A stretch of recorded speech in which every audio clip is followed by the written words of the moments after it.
Facebook.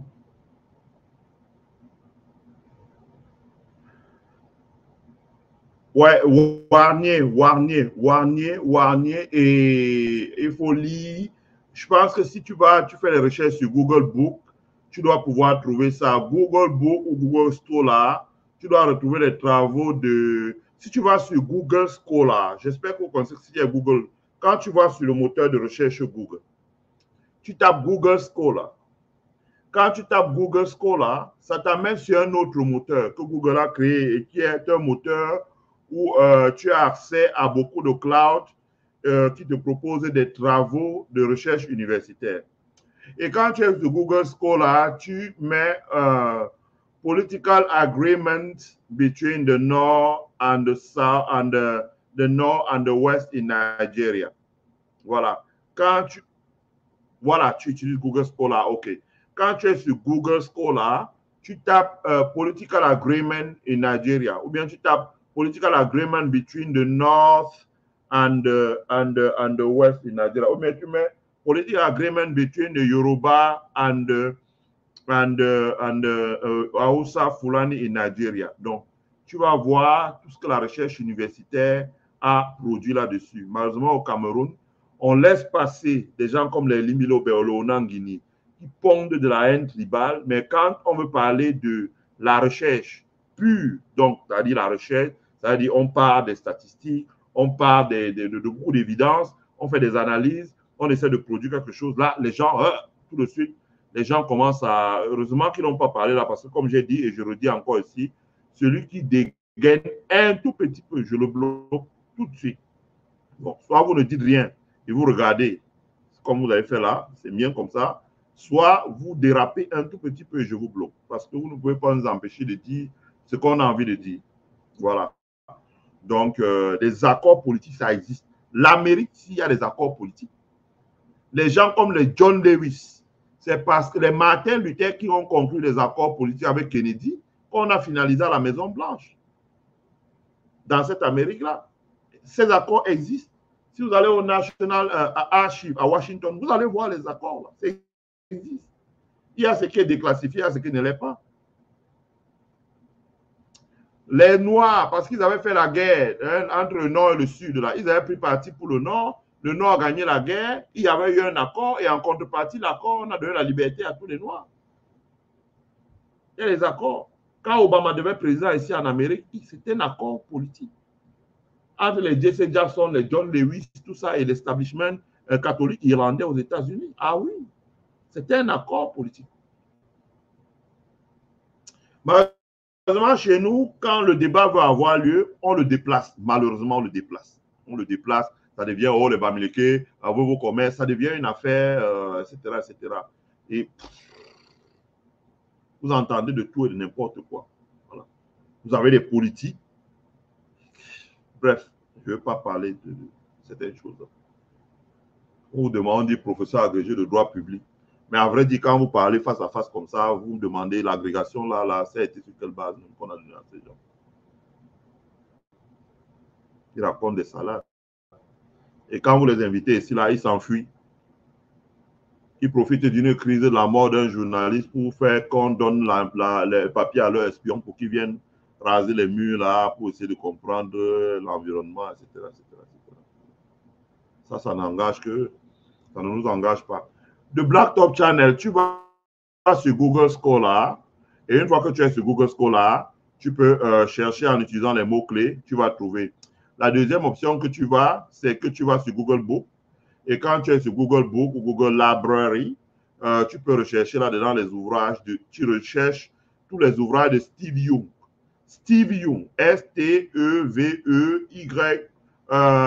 son prénom, Steve, S-T-E-V-E, son nom Young, Y-O-U-N-G.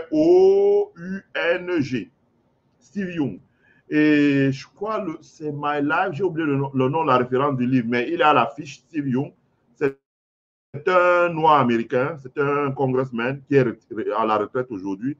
Il a déjà dépassé 80 ans, hein, il est âgé. Et il est âgé, c'est comme le Jimmy Carter, il est vraiment en fin de vie. Et quand tu vas regarder Steve Young, tu vas voir sur Steve Young, tu vas lire son ouvrage, Je crois qu'il consacre 4 chapitres, il a écrit plusieurs ouvrages, mais je pense que celui-là qu'il a consacré sur sa biographie, ça fait partie des gens qui s'étaient rendus au Nigeria pour, parce qu'il y avait l'instabilité politique qu'il y avait au Nigeria. Le Nord, le coup d'État, où c'est un Yoruba général qui fait le coup d'État. Après, c'est un type du Nord qui fait le coup d'État. Donc, ils se faisaient des coups. Les Américains l'ont suggéré la conclusion d'un accord qui permettait l'alternance du pouvoir entre le Nord et le Sud. Donc, le Nord, le Grand Nord, le Haoussa, comme j'ai dit, c'est 45% de la population, les Yoruba 25%. Donc, quand vous additionnez les deux, ça vous donne pratiquement 70% de la population. Donc, ils ont fait, on dit pas, c'est pas un accord pour discriminer, non, mais ils ont fait un accord pour garantir la stabilité politique de leur pays. Et l'accord est conclu sur un certain nombre de valeurs. Je vous ai dit, quand on prenait par exemple cette valeur, quand les élites du Nord ont dit que l'armée ne peut pas traverser le Nord à Haoussa, pour aller, l'armée du Nigeria, pour aller tuer les Nigériens qui sont des Haoussa. C'est pour ça que parce que je connaissais cela, que je vous avais dit, vous vous rappelez, mon frère Jean-Pierre Dupont, là, je ne trahis pas un secret. D'ailleurs, il m'avait appelé pour me dire, oh, c'est dommage, je n'avais pas connaissance de ça, je suis désolé, sinon on n'aurait pas dû avoir des échanges tels qu'on a eu là. J'avais dit que l'armée nigérienne ne peut jamais attaquer le Niger. Jamais, c'est pas possible. Mais c'est parce que je savais, et je l'ai lu dans les livres, qu'il y a un accord entre le Nord et l'Ouest qui dit, par exemple, que l'armée, un président de l'Ouest, Yoruba, par exemple, ne peut jamais envoyer l'armée nigérienne pour aller faire une opération contre les populations nigériennes, mais plutôt pour garantir leur sécurité. De la même manière, même s'il y a des émeutes de quel genre possible à Lagos, un président du Nord installé au pouvoir à Abuja ne peut jamais envoyer là. C'est des accords qu'ils ont négociés avec les Steve Young. Mais nos élites politiques manquent d'imagination, qu'ils soient du pouvoir ou de l'opposition. Ils ne valent rien du tout. Ce n'est pas leur manque de respect que de le dire. Ils ne valent pas grand-chose. Tout ce qu'ils valent, c'est pour vous impressionner. Ah bon, je suis ministre. Quand, ah bon, hein, tu es vraiment ministre. Ah voilà, ils adorent ça. Ils essaient de t'impressionner. Mais quand on regarde la praxis, la pratique de la politique dans le monde, comme ça, zéro. Et tout ce qu'ils appellent ces professeurs agrégés là, les recherches qu'ils font, comme je vous ai dit, ça ne sort jamais du cadre du Cameroun. C'est pour ça qu'on ne lèverait jamais à avoir un prix dans un pays anglo-saxon, parce qu'ils ne peuvent jamais aller là-bas. Dès qu'ils vont lire ça, on va dire, monsieur, mettez-vous dehors. L'exemple le plus criard, c'est Dieudonné Somba, qui s'était rendu à Lyon. Il est vivant, hein? Je ne diffame pas. Il s'était rendu à Lyon, c'est moi et une amie avocat, que je ne vais pas citer le nom pour la circonstance, là, qui l'avons fait partir à Lyon à un colloque. Quand il est arrivé, il a parlé là 30 minutes, le doyen a demandé qu'on débranche le micro parce qu'il ne connaissait pas les concepts élémentaires de la politique monétaire. Donc, le bruit, mais je vous dis, quand il y avait les troubles au Niger, je vous ai dit que l'armée nigérienne n'ira pas là-bas. En revanche, si ces troubles étaient au Tchad, peut-être que l'armée nigérienne serait déplacée. Vous avez bien vu qu'elle s'est déplacée au Libéria, en Sierra Leone, mais elle ne pouvait pas aller au Niger. Il y a un accord politique qui garantit la stabilité. Les Américains ont négocié sur la table. Il y avait des gens de l'état-major américain.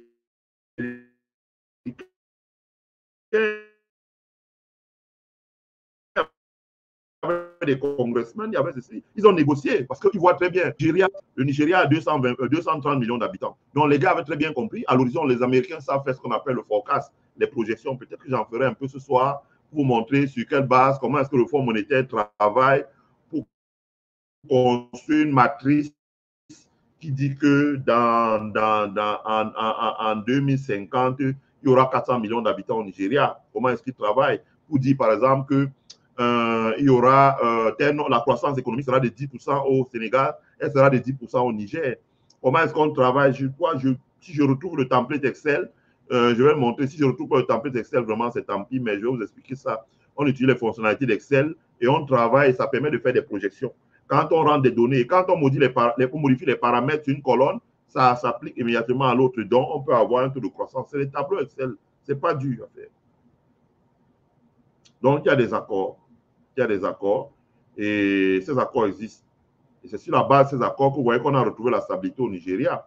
Vous avez des hommes d'affaires comme les Ali Dangote qui sont du nord, vous avez des Lumelo qui sont du sud, Vous avez celui qui fabrique les camions innocents qui sont de l'Est, dont Ibo, etc. etc. C'est des accords, ce n'est pas des programmes politiques. C'est des accords. Et les accords, c'est 50 ans. On travaille. Après un jour, quand la donne a changé, on fait la mise à jour des accords. Et ça transcende les programmes des partis politiques.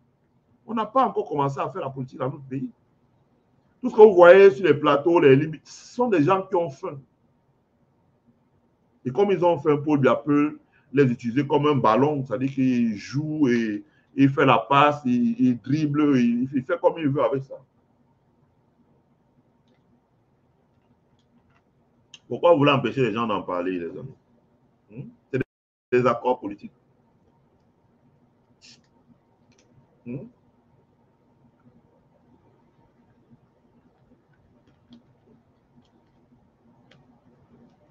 Les accords politiques, ça existe. Le Black Top Channel, je lis ton commentaire. Ok. L'anthropologue français, c'est Warnier. Je pense que c'est le plus intéressant. C'est quelqu'un qui a fait ses classes aux États-Unis. Et en fait ses classes aux États-Unis, dans les pays anglo-saxons. Il a une bonne approche dans la méthodologie de la recherche. Voilà. Donc, je ne vais pas aller très loin. Je pourrais expliquer ça. Et il y a beaucoup de recherches sur ce sujet. Les Nigérians, les universitaires nigérians font de très bonnes recherches, franchement. Enfin, il n'y a pas d'université au Cameroun en ce moment.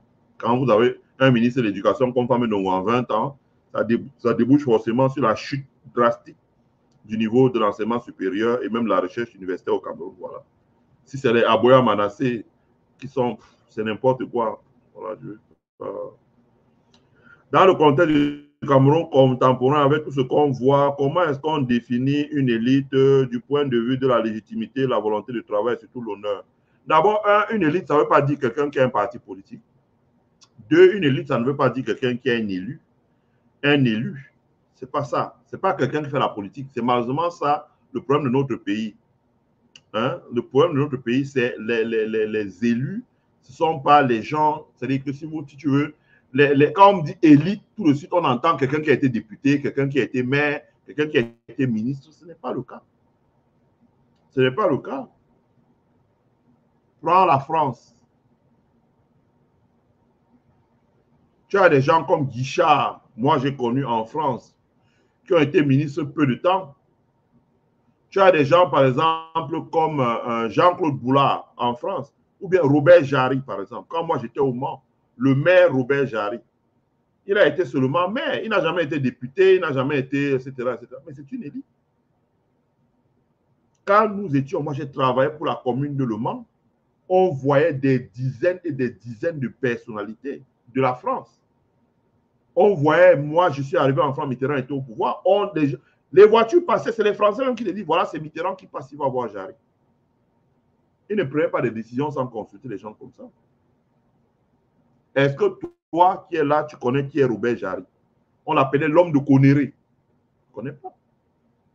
C'est des gens pour qui on ne pouvait pas prendre des décisions qui engagent le grand ouest de la France sans les consulter. Des grands hommes d'affaires français comme les Bernard Pinault, on les voyait, ils venaient voir les Robert Jarry. Ils se mettaient à genoux pour demander des conseils, pour demander leur bénédiction dans certains dossiers. Une élite, ce n'est pas forcément un ministre, un homme politique, etc. Non. Une élite, ça peut être une notabilité traditionnelle. Une élite, ça peut être des hommes d'église, mais en qui les populations ont confiance. Pas le genre de cardinal Toumi, que quand on connaît aujourd'hui qui il était, ou ce qu'il a fini vers la fin de sa vie, ça fait vraiment très mal. Mais comme il est décédé, je préfère laisser sa mémoire reposer en paix. Une élite, ce n'est pas un homme politique. Ça peut être un homme d'église, ça peut être un leader d'opinion, ça peut être quelqu'un qui a passé toute sa vie à parler de l'éthique, mais ça peut aussi être un homme politique. Si tu veux voir quel genre d'élite, je dis encore, il faut lire Steve Young et tu vois les gens qui étaient autour de la table quand le Nigeria a fait son accord politique. Les Lamido de Yola, les grands Lamido du Nord, les grands chefs Yoruba, les guides, parce que là-bas chez eux, les chefs ont encore gardé leur c'est ça que moi je suis contre les chefs traditionnels de l'Ouest, y compris le mien, qui vont s'immiscer dans la politique. Mais c'est fini pour toi. À partir du moment où tu fais la politique, quand tu te mets ici en diaspora, tu dis il faut faire venir le chef, les gens disent ah, foutez le camp, dites au RDPC de le faire voyager. Quand on regarde dans ces endroits-là, le Nigeria, le nord du Nigeria, regardez par exemple Lamido Sanusi, qui a succédé à son père. Quand Mohamedou Buhari est arrivé, il a critiqué Mohamedou Buhari. Mohamedou Buhari a donné l'instruction au gouverneur de le museler. Lui, il a démissionné, il est parti.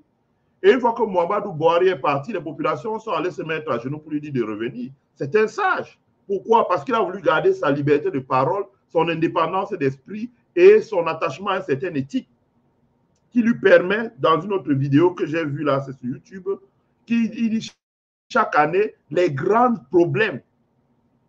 Les gens n'amènent pas ça au tribunal. Les hommes d'affaires nigérians, quand ils se bagarrent du Nord, ils vont le voir. On règle ça là-bas. Comme il dit lui-même, vous voyez ici là, mon tribunal règle par an plus de 150 gros dossiers et il n'y a pas de prison. Donc on n'envoie personne en prison. On règle ça là et ça finit. Vous avez des personnalités comme ça, des sages, des personnes qui sont consultées, des personnes en qui la population a confiance, des personnes qui ont un détachement par rapport à l'argent, le bien matériel. Parce que vous pensez que vous pouvez faire un accord, non, vous mettez ça Tiro malade dedans. À peine on va l'appeler quelque part, on lui dit voilà 5 milliards, mais il va sortir, commencer à raconter des histoires. Et un accord comme ça, il faut. Bref, il y a beaucoup de choses. Il faut comme je dis, ça, ce n'est que le premier direct. Ça c'est le deuxième sur l'économie. Mais il y aura, on va faire avec Dupont et après on va poursuivre la réflexion.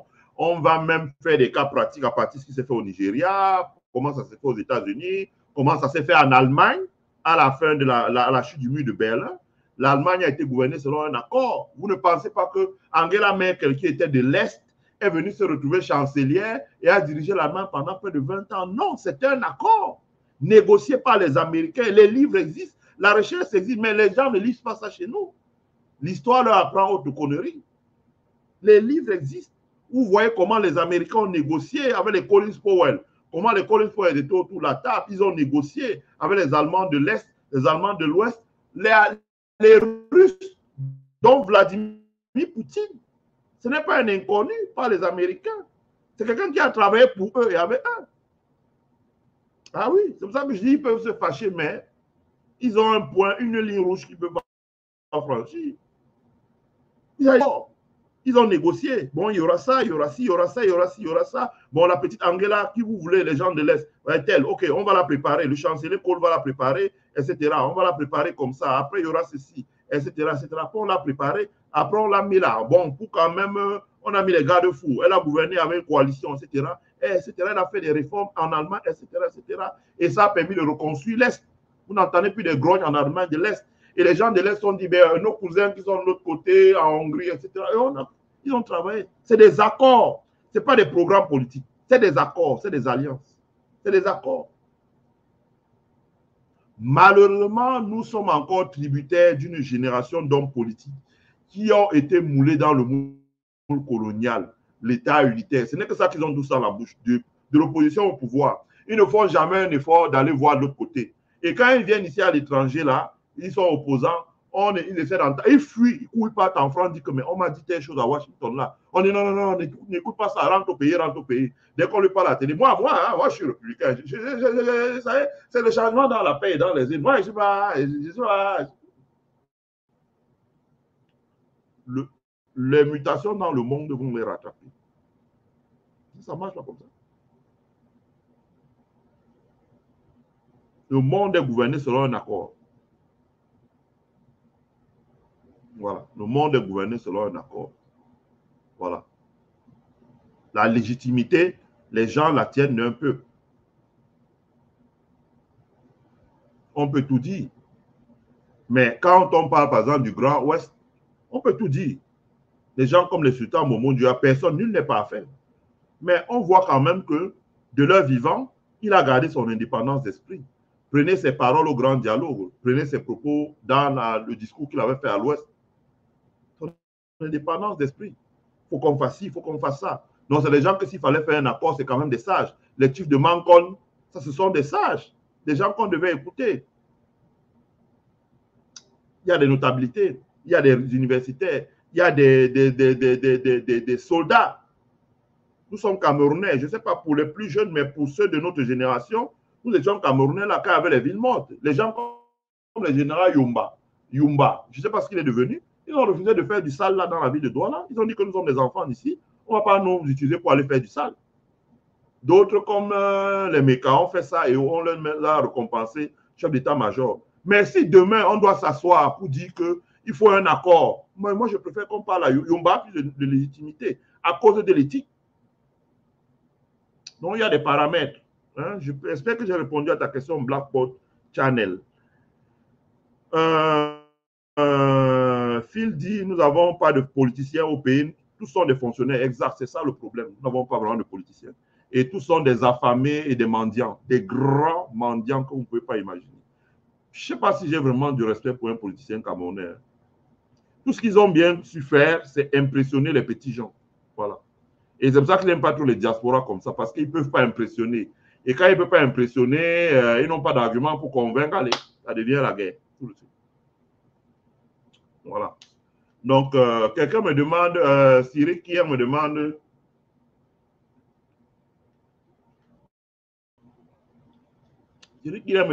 qu'est-ce qu'Elie Milobem a fait. Je pose ta question hein, pour que tu vois que je n'ai pas peur. Mais Elie Milobem a fait quoi en dément faux? Elie Milobem, Cyril hier, Elie Milobem est distributeur de la haine tribale et ethnique. Et son projet est voué à l'échec. Et il est soutenu et financé par certaines personnalités sawa comme l'Antonin Fritz, qui sont devenus milliardaires parce qu'ils ont arnaqué les commerçants bamileke quand ils étaient délégués du gouvernement à la communauté urbaine de Douala, mais ils n'ont rien fait pour la jeunesse sawa de Daïdo, de Bonateki, de Aqua, de Bonapriso, rien. Ils n'ont rien fait du tout. Tout cet argent qu'ils ont arnaqué, ça a été pour eux et leur famille. Et c'est eux qui envoient les Limilobé devant. Parce qu'ils espèrent que quand Elie Milobem va parler, il pourra revenir aux affaires et pour continuer à s'en mettre plein les poches. Malheureusement, Elie Milobem parle seulement, mais il ne franchit pas la ligne rouge. Parce que quand il va franchir la ligne rouge, il va voir comment les gens vont se défendre. Les gens vont se défendre. Les communautés qu'il indexe, même l'armée camerounaise ne peut pas venir à bout de ces communautés-là dans le seul département du Wouri. Il dit toute l'armée camerounaise dans le seul département du Wouri. Il ne peut pas. Donc, ce n'est pas Elie Milobem qui va faire quelque chose. Voilà. Où on est Camerounais, on ne l'est pas. Mais ce n'était pas le but de ma présentation. Je faisais ça pour te répondre. C'est ce que je lui en veux. Et lui et tous les gens qui organisent ça, les Dinali, avec les LTM, qui est devenu aujourd'hui une caisse de résonance, voilà, etc., etc., etc. Donc, moi, je repars sur la réflexion. Réflexion sur la construction d'une alliance